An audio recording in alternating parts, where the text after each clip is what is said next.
Hare Krishna. My name is Chintamani Dasi. I was initiated in 1969.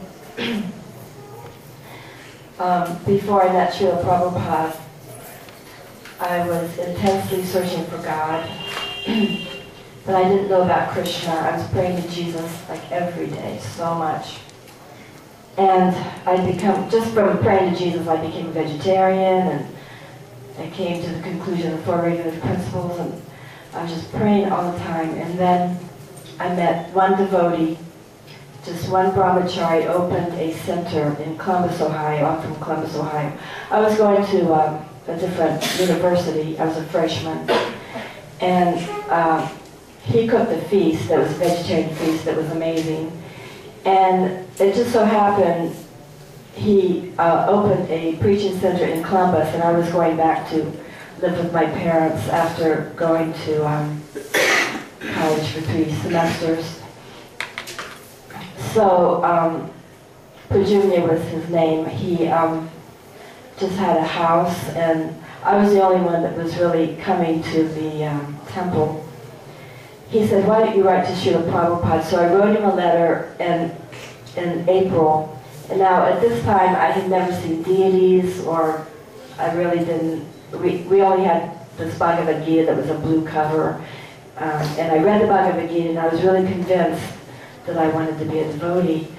So I wrote a letter to Srila Prabhupada, and I don't remember exactly what I said, but I was asking questions about Jesus, and he wrote a very nice letter. He said, "We don't ask anyone to give up their love for their religion. Simply add chanting Hare Krishna. We are also devotees of Jesus Christ. And our present stage is not love of God, but lust. If you add chanting Hare Krishna, your love of God will increase." He said, "I heard you are a good soul, and when I come to Columbus, I will take time to talk to you."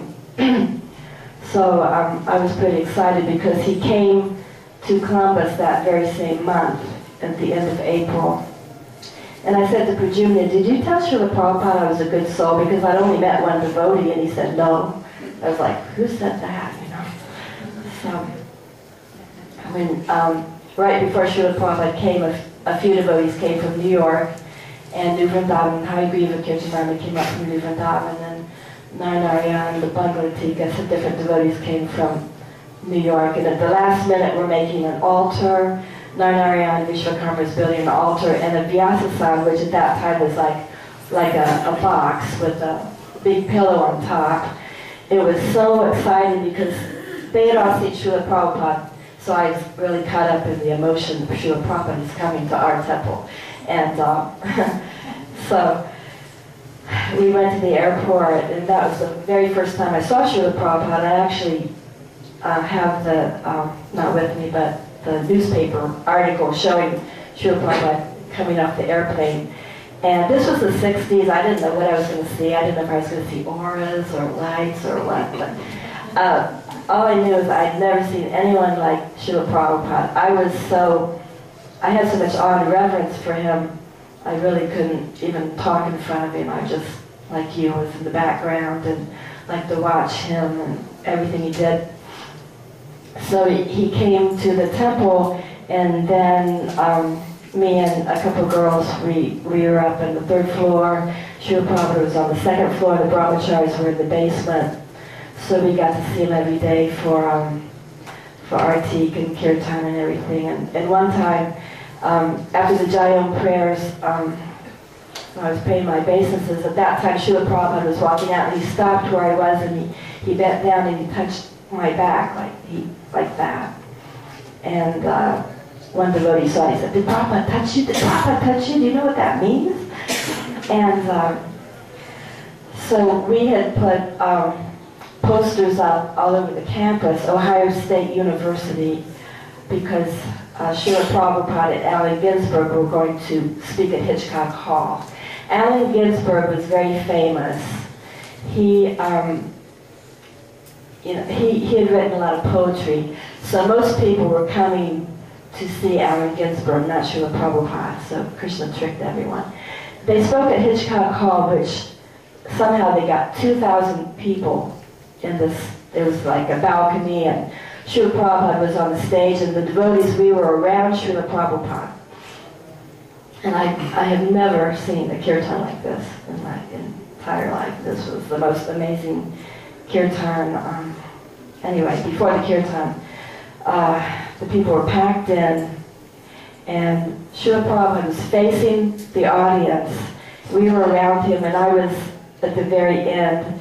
I was going to be initiated even the next day or 2 days, and I was just praying and praying in my mind at that time to Srila Prabhupada that I just wanted to surrender and be like these other devotees. I was praying, and all of a sudden he looked over at me, and he really had to turn his head way over, like, to see me. And this only happened one time. When his glance hit me, my entire consciousness completely changed. I don't know how long this experience lasted. Maybe a minute. For the rest of your life. Yeah. But it was like I forgot myself.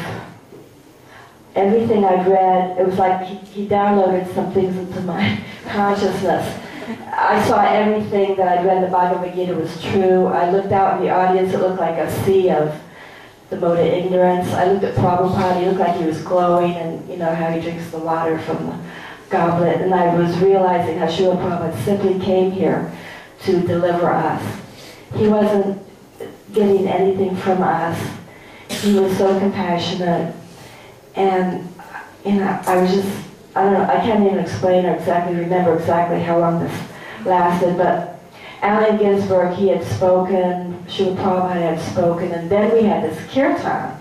Now this is in Columbus, Ohio. You've been there. This is not San Francisco where they were the hippies. This was not New York. This was, as Harigrava said, farm-fed, fresh-faced, all-American city.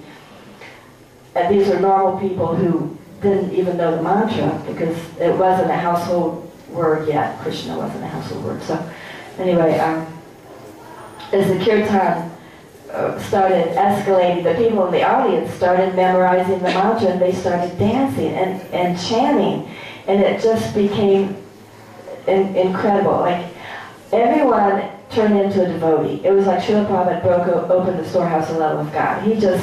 And I had just had this really mystical experience, and I was chanting like a total crazy person. I was screaming, chanting, dancing like crazy. It's like no one even cared who saw them. And Srila Prabhupada just, as he was chanting, people in the audience were starting to come up to the stage.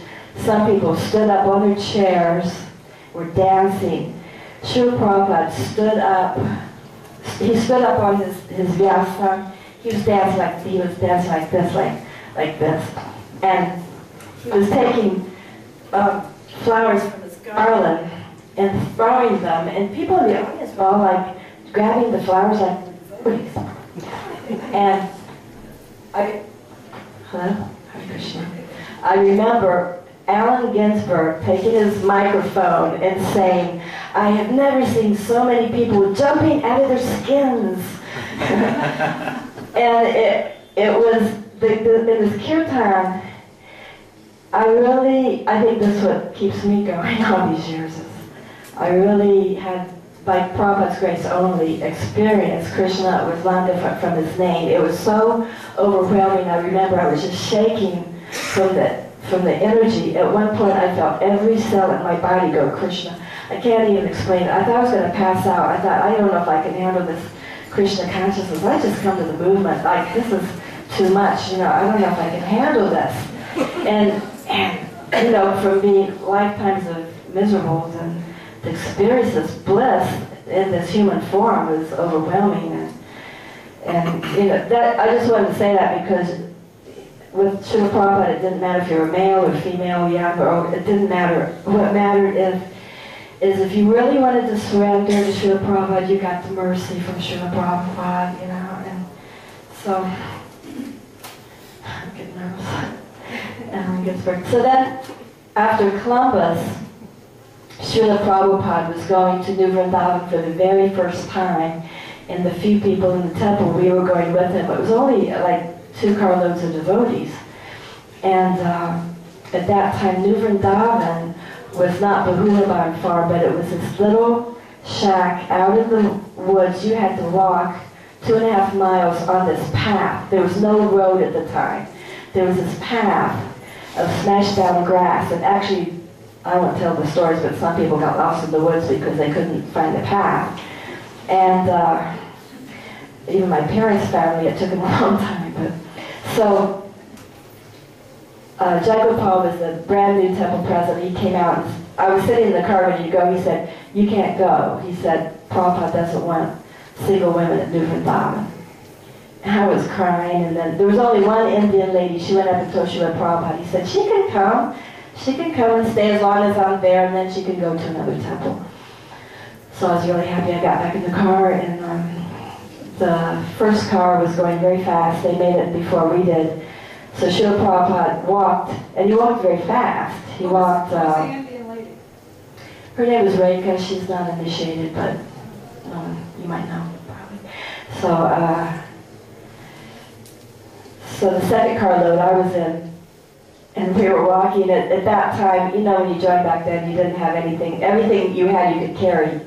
You know, it was like a little hairbrush and a couple saris and a little sleeping bag. And we're walking and walking over these hills, and I'm thinking, when are we going to get there, you know? And finally we got there, and Srila Prabhupada was sitting outside, and actually I was there about for a month. It was the best time of my life. Srila Prabhupada, just being around him, totally convinced anyone, well, with any sense at all, that Krishna was real. And he just made the whole atmosphere like Vrindavan. So, and the weather was perfect. It was May, but it was really warm. And we were sitting around Srila Prabhupada, not real close, but scattered around Srila Prabhupada. And Satyabhama lived in that, she lived in a chicken coop. There was a chicken coop that was, and a pig pen that was made into devotee living quarters. And there was a barn. And the women, I stayed in the barn. And then Satyabhama came out with prasadam, and after the long drive and the walk, I was really hungry. I was like glad we were eating prasadam with Srila Prabhupada. Srila Prabhupada looked really happy. And she came around with seconds, but because of the way we were scattered, she skipped over me, and I couldn't stay in front of Srila Prabhupada. I wanted more, but as soon as I thought in my mind, I wish I had more, he looked right up at me. He said, "Oh, you want more?"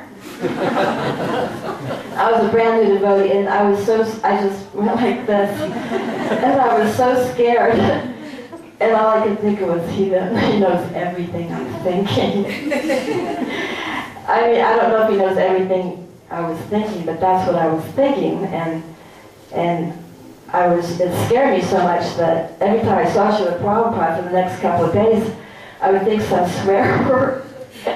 Because I was so scared, like I shouldn't think blank, and I would think blank, and oh, he knows I thought blank.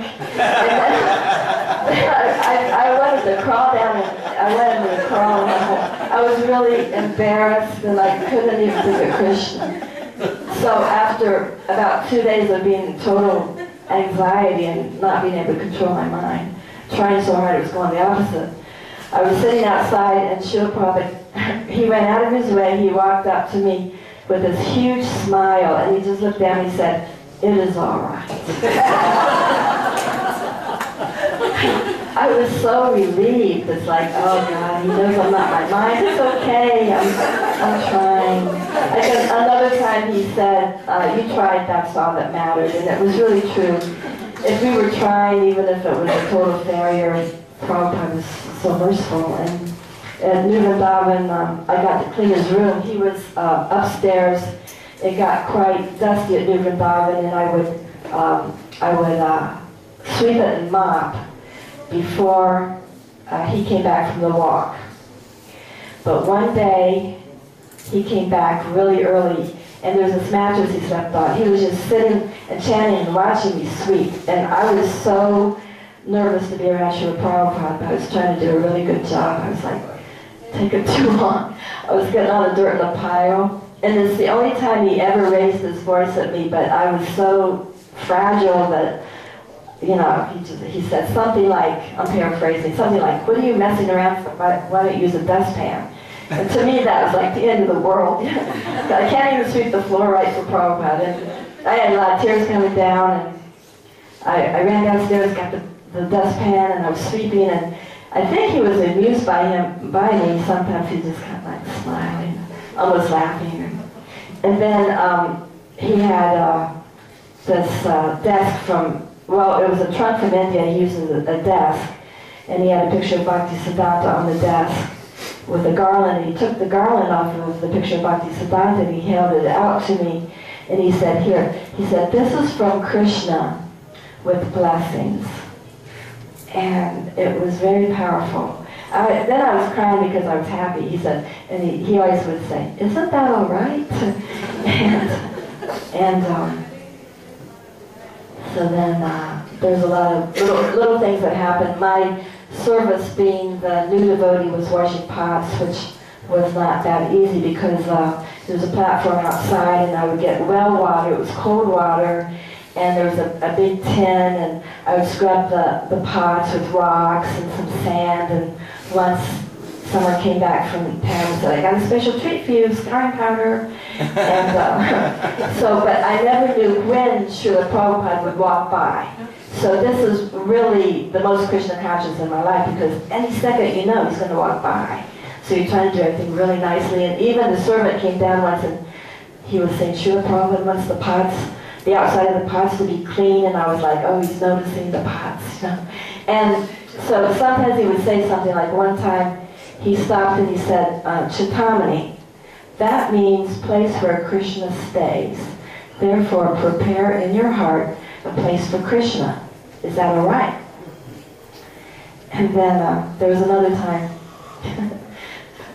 Narayana came out with a guitar, and he was trying to teach me this song while I was washing pots, Govinda Jai Jai. He said, they made a record in Los Angeles, we can make a record here. And he's playing the guitar, and I didn't really know about talking to brahmacharis, so and here comes Srila Prabhupada, and Srila Prabhupada came up. He looks at him, Narayana, he goes, why are you standing so near? And all of a sudden, I must turn red and purple. All of a sudden, I was so embarrassed. And he didn't, the thing is, Narayana didn't move, he just kept standing there. And I was like, oh God, this is terrible. And then he said, Srila Prabhupada, I am just teaching her this song. And Srila Prabhupada said, oh, you are teaching her? So it was really embarrassing. And so then, these 2 months I got some association with Srila Prabhupada were very powerful, the most Krishna conscious times in my whole life, and I think Prabhupada was preparing me for what happened later that year. I was sent to Japan to open the temple in Tokyo, but another mystical experience that happened was at Vrindavan. I was looking at a picture of Krishna on the wall. We've all heard that these are windows to the spiritual world. I was looking at a picture of Krishna, and Srila Prabhupada was on the Vyasa. And all of a sudden, the picture, I was looking at Krishna. It became real, and not in a sense that I saw the same picture moving, but it was like a whole other dimension opened up, and it was so beautiful. I can't even explain it or hardly even remember. It was just so beautiful. Krishna's eyes were rolling, and it was just beautiful. This is just Srila Prabhupada's mercy. I had no qualification. I still don't have any qualification, but he's very kind. And then Srila Prabhupada asked Satyabhama and Dasi if I wanted to get married. I had just joined. I was only 19. I'd never even thought about getting married, and they came. They were all excited because they were married. Do you want to get married? I was like, I don't want to get married.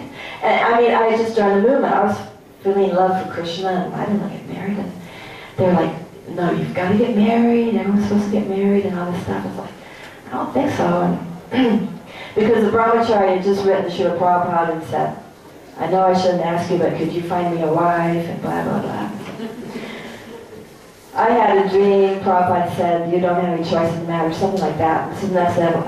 Actually, we all just wanted to surrender, didn't we? We just wanted to do whatever. That was the main thing. Married, not married, anything. We just wanted to please Prabhupada, so I said, okay. So everyone's happy, excited. And we had no phone, so they said, okay, this one brahmachari had to walk like 2 miles and borrow the neighbor's phone to call Aravinda, who said, Chintamani sounds like a good name, okay, I'll marry her. And we hadn't seen each other. So there was a fire ceremony that was going to happen that week. Bhagavan's wife was getting initiated, so he was supposed to fly in that day, and he got lost in the woods. Hare Krishna. He got lost in the woods. I was actually all ready to get married. I was sitting in the fire ceremony, and he was supposed to show up any moment. And it's like, he got lost in the woods. And the whole night he was in the woods. So he was, the next day, he came. He was really nice, and we talked, and we were going to get married. But I had to go to another temple. Like, we had heard they did something called Sankirtan in Los Angeles. The first Los Angeles temple was on La Cienega Boulevard, and we heard about Vishajan. So we were going to go get married in Los Angeles, but I got on the mental platform and I went to my parents' house for about a week before I went out there and wrote him a letter like I changed my mind. So then when I went out there, I guess he told everyone we were getting married, so he didn't like me. And so then we used to go for walks with Srila Prabhupada, 2 women, one day 2 men, the next. And then I got scared when I was in Prabhupada's room, like maybe I made a big offense. And I said I was sorry, and Srila Prabhupada said to the servant, call Aravinda. So he called Aravinda. Aravinda didn't want anything to do with me. And Srila Prabhupada looks at me and he goes, first you say no, now he has to say no. So then I thought maybe I made a big offense. At that time, Tamal Krishna was the president, and we were going to Harinam every day. And then someone came up to me I'd never talked to before. This brahmachari came up to me and said, I'm going to Japan to open a temple and I need a wife. Do you want to get married? I was so shocked I just said, ask Srila Prabhupada. That was the last marriage Prabhupada ever did. It was a double marriage. Kasari and Durlab got married, and I married Sudama, who I didn't know, a total stranger. The next thing I knew, here I am, I got initiated, I got married, and a few months later, I'm on a plane going to Tokyo, because what happened was Sudama had been Srila Prabhupada's servant. He had stopped in Tokyo, going someplace, and decided Srila Prabhupada really wanted a temple in Tokyo. And Sudama was his servant, and I found this out later. Srila Prabhupada said, whoever goes to Japan to open a temple, I will personally come at the time of their death and take them back to Godhead. So Sudama wanted to go. And some other people didn't want to go because nobody knew Japanese. Srila Prabhupada said, never mind. If your house is on fire, you can convey that message. So everything made sense when Srila Prabhupada said, we don't speak the language, but we don't know anyone, we don't have any money, we don't have any contacts, but we're going to go open a temple in Tokyo. And so Bali Mardana and Sudama found a place to stay, and then I came in the fall of 1969, and we did Harinam every place. At that time, the books were being printed in Japan. The Krishna book was printed in Japan. Srila Prabhupada came 2 times when I was in Japan. And the first time he came, we were in a very small little Japanese house. And Srila Prabhupada had just done the biggest sannyas initiation, and all the sannyasis came. There was Devananda Maharaj, Kartikeya Maharaj, Madhavisa Maharaj. There was Tamal Krishna, who was going to take sannyas. There was Kirtan Maharaj. There was somebody else, I forget. And I was the only Mataji, and I was trying to be invisible, and there was no place for me, really. So I was sleeping out in the car, and I was afraid I was going to miss Mangal Artik, and I kept waking up, imagining I was hearing the Artik bell, like the whole night. But that was nice. You might have heard about this pastime, how we messed up Vyas Puja. if you ever read Borjan Prabhu's book, My Glorious Master, there's a couple pictures of me doing Harinam. And we were supposed to do Vyasa Puja, but no one really knew how to do it. I think this was 1970. I remember I helped cook for Prabhupada on both days, Janmashtami and Vyasa Puja, and he did like it.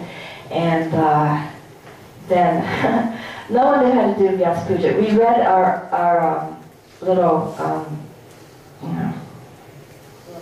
glorification, and someone said Prabhupada went a pushpa. Anyway, the men, I had no part in this, the men decided pushpa meant rice. Because we used to have this pushpana rice, so they cooked a bunch of rice. And when it was time to offer flowers, Srila Prabhupada wanted to know where the flowers were. We didn't have any flowers. We had a bunch of rice. And Srila Prabhupada was very upset. And he actually left in the middle of the ceremony. And everyone thought we're all finished. We thought this was the end of the world. Prabhupada was not pleased. He went back to his apartment. All the big sannyasis, they were like, what are we going to do now? And so some of the men went over and talked to Srila Prabhupada. And the reason he was upset, he said, was because he just initiated all these sannyasis and no one came to him and asked him how to do the ceremony. And he said, if the leaders of the society didn't get things, I'm paraphrasing, get things right, there was no hope for the rest of the society. So he said we could do it again the next day. So the next day we got to do Vyasa Puja. And Srila Prabhupada was in a really good mood, and that was good. But that happened. And so then Brahmananda came to Japan because Krishna book was being printed, and he brought the first edition to Srila Prabhupada to America. And then the second time Srila Prabhupada came to Japan, we had moved into the country, into this big old farmhouse near Takao Mountain. And sometimes it was so cold. We just had like this one kerosene smelly heater for 2 stories. And it was so cold in the winter, sometimes the pipes would freeze. We didn't have a shower there either. The pipes would freeze. And I'd have to go to a creek and get water just to wash the dishes. And then I'd wash my clothes out by hand and hang up, and they would freeze. It would take about 3 days for them to unthaw. And if I didn't want the fruit to get frozen, I put it in the refrigerator. I'm not joking. It was that cold. I couldn't afford a coat, and this relative of mine came and bought me a coat. And some lady, Indian lady, gave me a bag of saris. So Krishna was providing everything. And Srila Prabhupada came there the second time. And I guess Sudama had been thinking about taking sannyas because his friends had taken sannyas. So I had no idea. He comes down, he said, I just asked Srila Prabhupada if I could take sannyas. And Srila Prabhupada said he'd have to get my permission. And I thought for a minute, I said, okay. It's okay. Because actually, Sudama and Bali Mardan hung out. It was like I wasn't really married. I really didn't have that much association. So the next thing I knew, I had to go to Hong Kong. But we had Jagannath deities on the altar. These deities I have now. So I've been worshiping these deities since 1970, like 42 years. And the way I got them was, actually, when it was really cold, somehow Sudama put some little Jagannaths on the heating pad. I don't think that's bona fide, but like a heating pad on low. And the other Jagannaths that we'd been worshiping were in a box. And I used to go and look at them. And when Sudama took sannyas, that meant I had to go to another temple. The nearest temple was Hong Kong, which was just Borjan and Jagatrini, and that was the cheapest ticket, so I went to Hong Kong. And the plan was these Jagannaths were supposed to go to Hong Kong.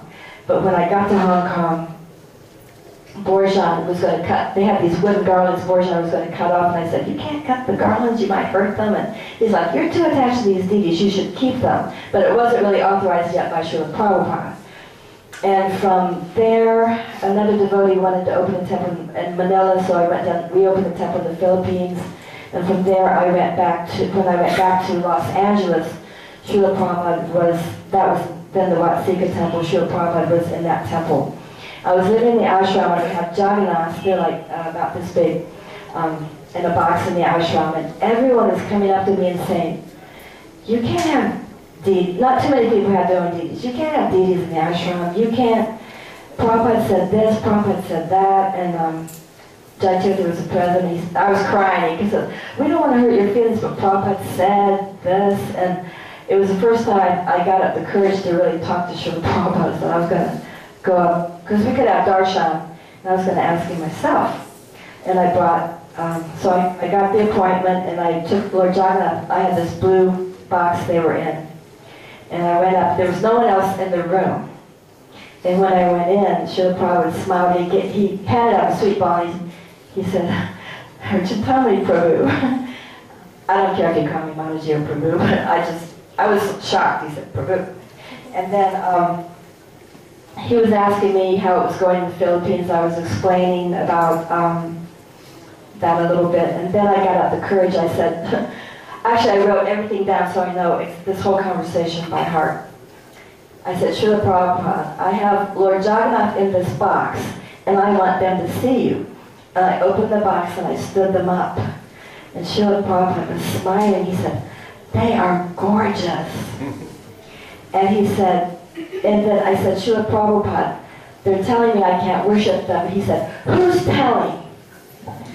And I started saying, Srila Prabhupada, you said, because many people said Srila Prabhupada said, so I'm telling Srila Prabhupada, but Srila Prabhupada, you said, and he just interrupted me. He said, never mind.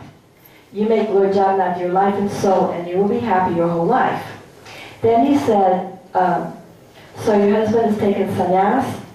He said, he said 2 times, you just make Balaram your son, Subhadra your daughter, and Lord Jagannath your husband. Because every woman needs a husband, son, and daughter. I was really happy. Because after that, everywhere I went, it was like, Jai Jagannath. They were on the altar in temples all over the world, even in, Aditya remembers in Jew, and in Calcutta, and Toronto, and every place I was. Detroit and Dallas, and they've been all over the world, taking me all over the world, and then I said, Srila Prabhupada, is there any chance of me going back to Godhead? I can't remember if I said in this life or just back to Godhead. And he said, you just do what I told you, and you will become fully liberated, Krishna conscious, and go back to Godhead in this very lifetime. So that was a lot of mercy from Srila Prabhupada, and even Aditya Prabhu had experience with my deities. And there's like a lot of other things, but then I wasn't here when Srila Prabhupada passed away. But like you said, I don't know, we were in denial. We didn't really believe it. No one could imagine without Srila Prabhupada. I was in Chicago Temple, and yeah, that was not easy, but it's amazing. Things are still going on nicely, and anyway, thank you for coming, and God bless Srila Prabhupada. Do you have anything more on the paper? Do you have anything more on the paper? There's little things I remember, some little things. You want a few little things. When I got married, Srila Prabhupada told Sudama, she cries very easily. He said, be kind to her. I didn't cry that much before I met Srila Prabhupada, but when I got initiated, Srila Prabhupada was the only one that knew how to do the ceremony. And when I was in Columbus, Devananda was in Sorb, and he said, I hear you want to get initiated. I'm not even sure if I knew that much about it, getting initiated, but he said, why don't you ask Srila Prabhupada? He's in that room. I was really scared. I knocked on the door, and I went in. I could hardly talk. I said, I'd like to know if I could get initiated.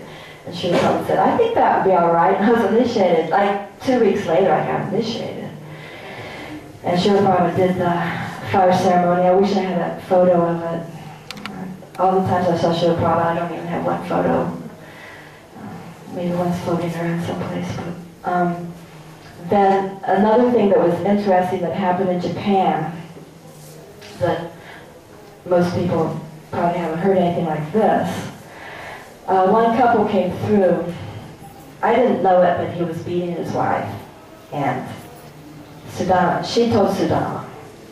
And Sudama went and told Srila Prabhupada. I know it. Sudama told me exactly what Srila Prabhupada said. This may be shocking to some people, but he said, any man who beats his wife is a dog, and she should leave him. So, that was, I think she did do that. So, nothing else is coming to mind right now. Hare Krishna.